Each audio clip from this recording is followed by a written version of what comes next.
What are churches producing? Are we really making disciples?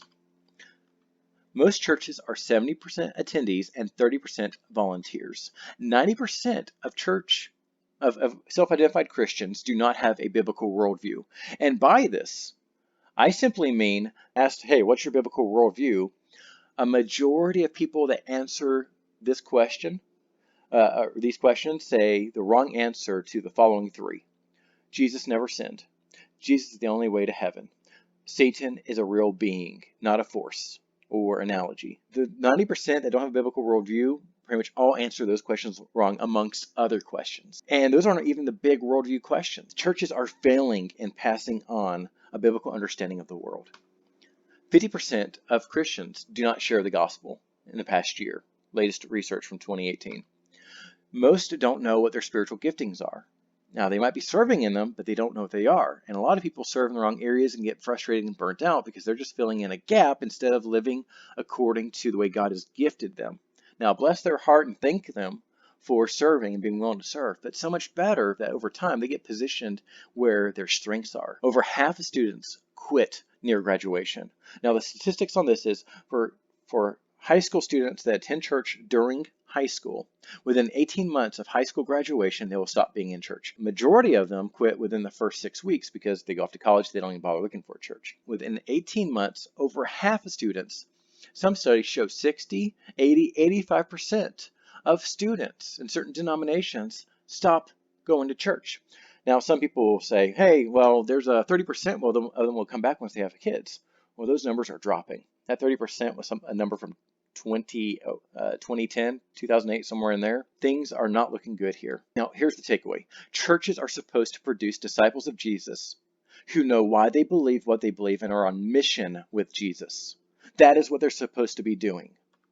Most churches are failing at this. Most members don't even know what the purpose of the church is, and pastors can't agree on it either.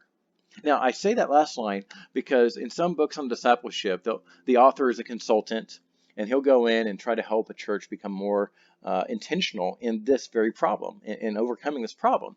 And they'll start off with a story about how they'll ask the pastoral staff, so what is the mission and purpose of the church? None of them have the same answer. And usually their answer doesn't involve discipleship. It might be, loving on people, win, build, send, evangelizing, being a light in the darkness.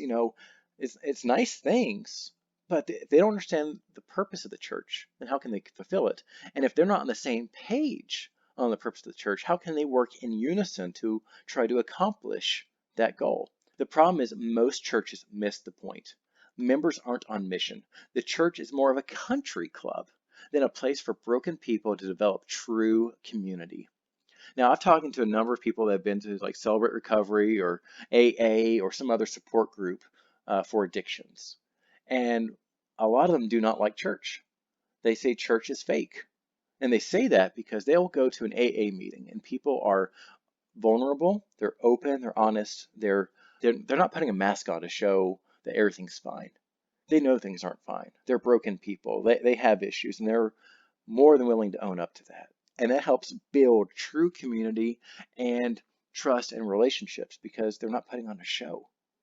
They're not worried about anything other than being there for each other and getting the support that they need. But when they go to church, it's a totally different world. It's not what they experience in AA. So they love AA. A lot of them could care less about the church. Pathways to spiritual maturity are lost.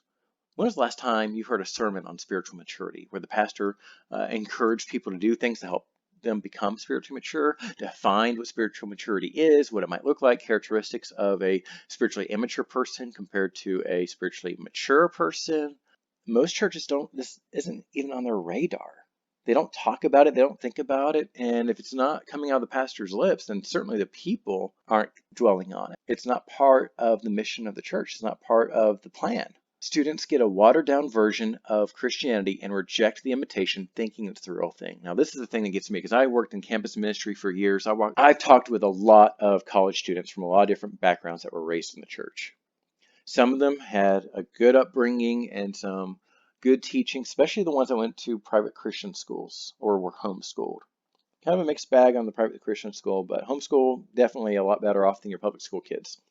So what happens is in youth group, they have games, they have fun, which is all good, but the message is so trying to be relevant to their stage of life that it's not really preparing them for adulthood, just the challenges they're going to encounter when they're no longer under their parents.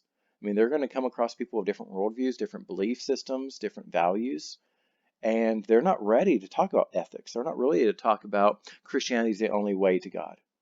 That they don't know any sort of systematic theology, or if they're told there's a contradiction in the Bible by a professor, how to actually look at the chapter and verse and figure out what the context is and what it means and see if there really is a contradiction there.